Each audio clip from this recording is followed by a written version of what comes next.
So when you get your stick and stitch pack, first of all, you want to decide which design you're going to stitch. I'm going to go with this Trinity knot one. Then you are going to stick that to whatever you want to stitch. I'm going to put it in this little hoop, or you could put it on some clothing, whatever you fancy. Now, I always stitch in a hoop, but if you don't use a hoop, you can still use these patches as well. I am just going to peel the paper off the back here.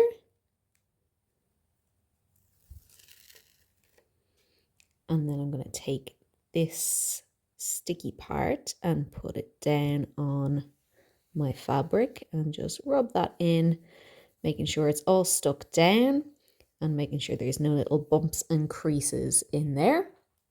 And then you just stitch away as normal. So I'm going to do my stab stitches over here and carry on stitching as I normally would.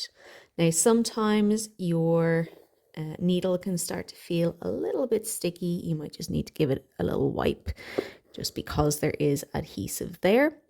You also want to make sure to pull your stitches nice and tight. We don't want any loose stitches because of course you are going to be taking away this small layer of fabric as well.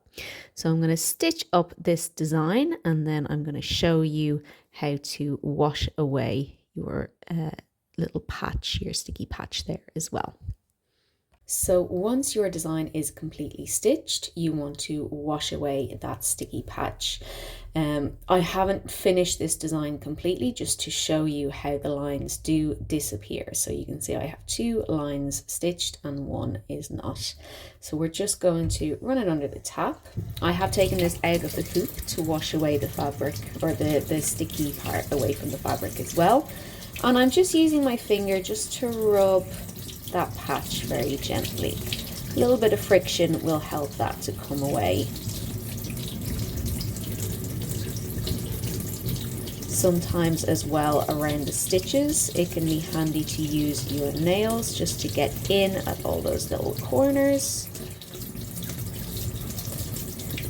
The other tip I have is if you have a very soft, very soft toothbrush, that can be handy to get in at those little stitches as well and get all of the patch off completely. And you want to make sure that you really do wash it off completely because there is glue in the patch, so that can make your fabric seem a little bit stiff if there's some still there when your fabric dries. Don't be afraid to wash your fabric more than once just to make sure you get all of the bits of the patch out.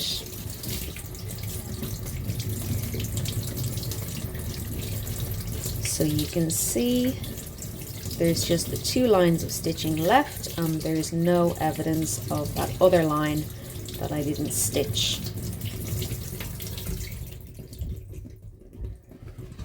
And there we go.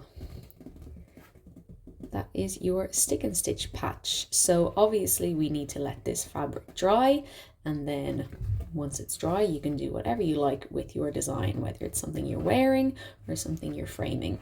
You can do that once your fabric is all dried out.